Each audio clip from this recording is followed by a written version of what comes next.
My name is Velma Hill, and I have something to say. Thank you, Velma, and congratulations on being a Clara Lemlich honoree. You have such a varied career and so many high points, but I was just wondering if you could tell us in a kind of general way what kind of work you've dedicated your life to. Well, I have dedicated my life to, I have dedicated my life to fighting for a better world, a more just world, and a more equal world. Thank you. I wonder if we could go all the way back to early days to the 1960s, and if you could tell me about your work in Chicago and in the Wade-In. Yes, I was born in Chicago, and I was the head of the NAACP in Chicago in 1960 when there weren't wait-ins. And we decided that we would have a wait-in to desegregate Rainbow Beach. Or what led you to that moment of doing the Wade-In? Hey, my mother. My mother was in the union. She was not just in the union, a part of the union. And she took me to union meetings where there was singing, which side are you on? Uh, as a little girl, I was a union little girl, okay? And so I became a union big girl. and I, I, by the way, my mother always told me to use my name Murphy. She said, "Look, I'm not sure where you got it from, but you got it." And she said, before the Me Too movement had come into existence, she was calling my name Velma Murphy Hill. And she was a wonderful woman, and I learned a lot from her. Right, and then you started working in Chicago for the NAACP, is that Yes, correct? I became the president of the NAACP South Side chapter. Okay, and can you describe for me like what the situation was at the beaches of Chicago at that time? Well, we looked it up, and there were several incidents, by the way, of blacks um, becoming hurt by going to the beach. I think there was oh boy, I can't remember now, but there was a riot uh, years ago. I think there was a policeman who, in our period, okay, was run out of the beach with his family. Uh, and I think oh, Michelle Obama's relative was run out of the beach. And so that there was a history of these of segregated beaches. Okay, and Norman came to speak to our NAACP group, and he talked about A. Philip Randolph and Bayard Rustin, and I sat there and I listened, and I said, I want to join this movement, and I joined the movement. And I also married Norman. And we decided that we would be a team. And that was when Black women just supported their men, really. And we would be a team. We were the only couple that gained exposure in both the civil rights movement and the labor movement. And we felt like they belonged together. They belonged together because most Blacks were working class, and many whites were working class. Most whites were working class, and they belonged together with our other allies, in order to change the world. And that Bayard Rustin and A. Philip Randolph taught us about coalition politics. And Bayard Rustin taught Martin Luther King about coalition politics when he went to his home, saw guns, and said, no guns allowed here. We have to have whites, Blacks, Jews, Gentiles, everybody together to make a better world. And by the way, that has been our credo. Beautiful, thank you. Now, oh, sorry, go ahead. Well, no. I was going to say, it seemed like a perfect moment to ask you about, I understand you live at Penn South, which was built by the ILGWU, and I'm wondering how you ended up there. Oh, absolutely. We found out about Penn South from Bayard Rustin.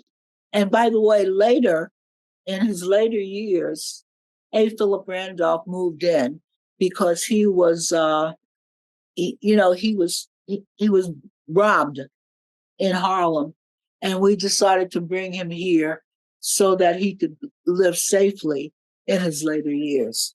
So Bayard Rustin, A. Philip Randolph, both lived here, and we brought Africans, South Americans, to talk to them at Penn South. Right. And can I just go back? I have one more question about the wait-in. If you could just again describe for us what the action actually was that day, and like what happened that day when you did the wait-in. Wow. Boy, it seems like yesterday, and it was over 60 years ago, but we went out to the beach. I think that there were about 40 young people, and about a third of them white. And I'll tell about this at another time, but civil rights leaders are, generally frightened, okay, when they're going into a situation which they don't know. And I remember I said to Norm in the car, boy, I'm scared, but I don't want to show it. I don't want to show it because that will make other people frightened. But we went out there anyway. And we saw a bunch of men, young men and old men, sitting on a wall. And they were angry. They were white, all men, and they started to come down from the wall. And I do remember a pot-marked older man with blue eyes, by the way, but angry eyes. And they said, "You're on the wrong beach, nigger."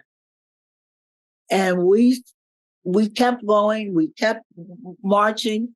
We were frightened a little bit, and a lot. But we kept marching. We kept moving. We got our carts together. We spread our blankets out. And then the beach cleared out of all the women, all the kids, and they marched toward us. They marched toward us with viciousness. They they formed a phalanx around us, and we kept marching. We start to sing, uh, and then the rocks start to go, bricks start to, and I remember falling to my knees and Norman picking me up, and I was bleeding all over my head. I was bleeding all over my blouse, and he's picking me up and taking me to a cover uh, to a to a shed, right? And I really do remember him because I said, Norman, Norman, where are you? And I didn't really know him. So I think I fell in love then. It's an amazing story. And so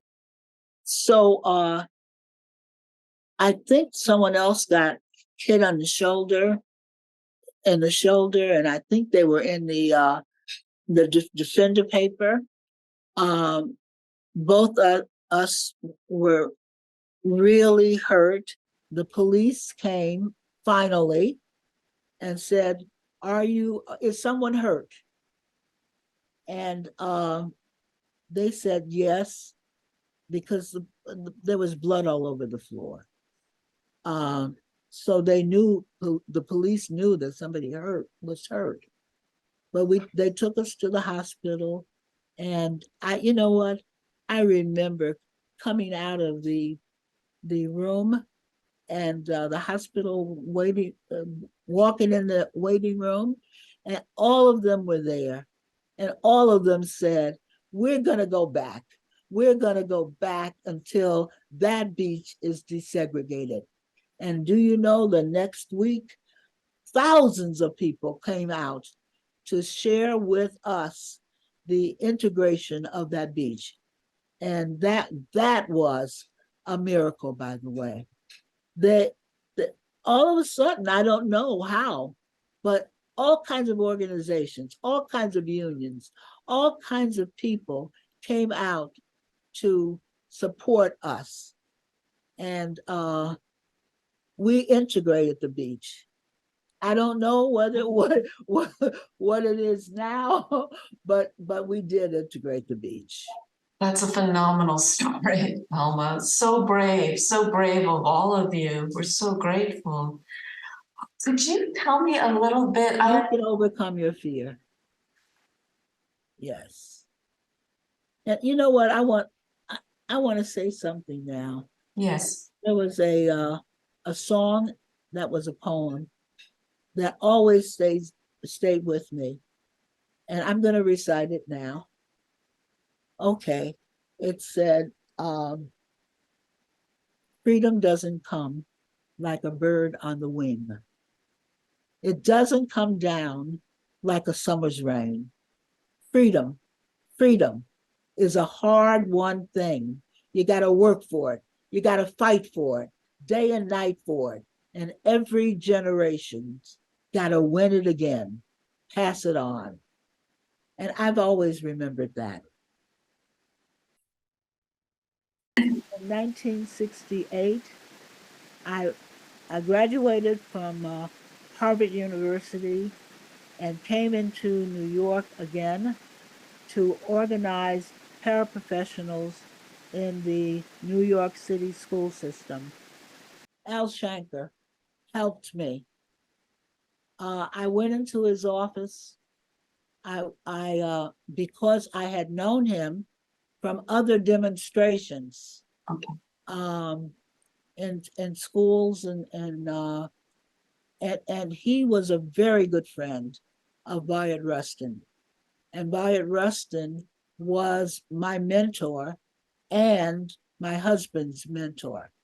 He and A. Philip Randolph, we were very fortunate because they looked at us and they saw young people who were courageous and who wanted to change the world, and they wanted to help us. So I consulted with them, and I decided that I wanted to organize paraprofessionals because they had been neglected so many years. So that I went to Al Shanker. I asked him whether or not I could organize paraprofessionals, and he said, yes. He said, yes, if you become a paraprofessional. And remember, I had just graduated from Harvard, and I said, what about my becoming a teacher? And he said, no. He said, you have to become a parent. I said, absolutely, absolutely. So I became a paraprofessional.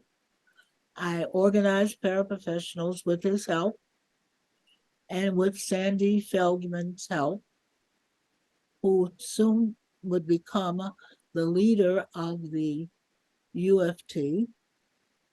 And we had a hard time, by the way, because there was community control. And, a boss is a boss is a boss. So the community control leaders did not want paraprofessionals to be organized. And we organized them anyway. And they came into the United Federation of Teachers. Now there are 27,000 paraprofessionals in the UFT. And they are all welcome. They all have full voting rights, unlike the other teacher organization. And they are now becoming teachers, principals, and paraprofessionals for the union. Wonderful. And can you tell me, at the time when you started organizing, like roughly, like were many of the paraprofessionals people of color, and what is the situation today? Yes, there were paraprofessionals who were Black and Hispanic, low-wage workers, wonderful workers, and who made no money at all, $50 a week. They were wonderful people. We began to organize uh, people to become teachers in the New York City public school system with a career ladder that offered them monies to go to school with. And I guess we did really integrate these teaching force. I think there was 7% now, 7% then, and I guess about half now. I just want to ask you, because I want to make sure it's included in the video, if you could just tell us about your book. Oh, yes. Norman and I worked for, I don't know, 4 or 5 years on the book. And we we discussed in the book our love for ourselves, our love for each other, our love for this country, our belief that the country would overcome Trumpism. Our country would overcome and will overcome the viciousness of some of the Republican Party. And it's our book is going to come out. It's called Climbing the Rough Side of the Mountain. And there's a story about that. Climbing the Rough Side. It's the old Negro spiritual. It's an old call to all people to get on their high horses and low horses and go out and vote and make our country better. And it's coming out October 17th, my birthday. And we've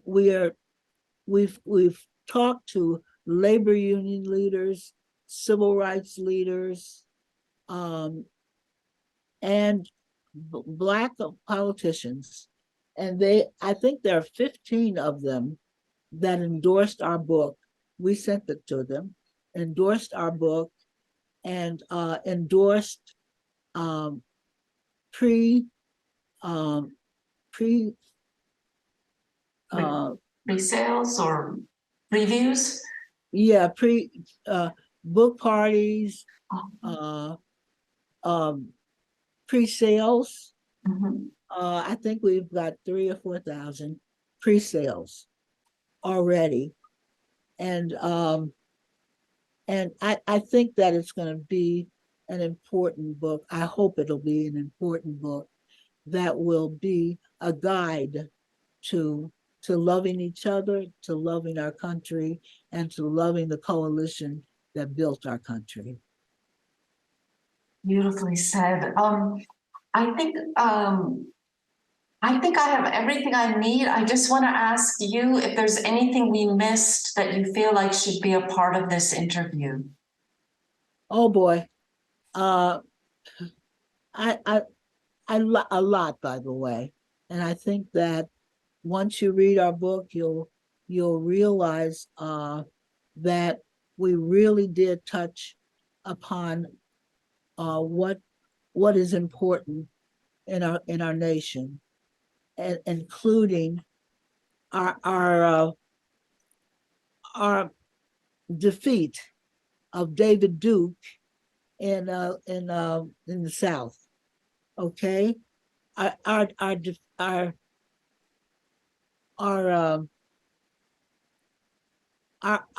organization of the paraprofessionals are being involved in the South African movement to end apartheid, and our love for each other.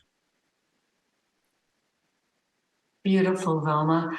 That your whole life that you've done this work is a gift to all of us. Well, you know what?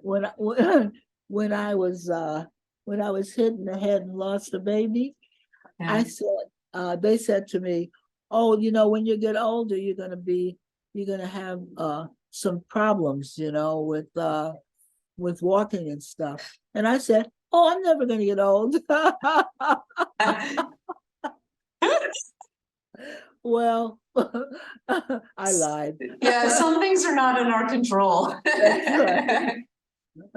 Well, thank you so much for this interview, Velma, and congratulations on being an awardee. And I hope you have an absolutely wonderful time at this ceremony. Okay, and I hope that the book really sells, because it really is. It's like our life, you know? Yeah, well, I'm going to be buying a copy, so you got one more sale. Okay. Okay.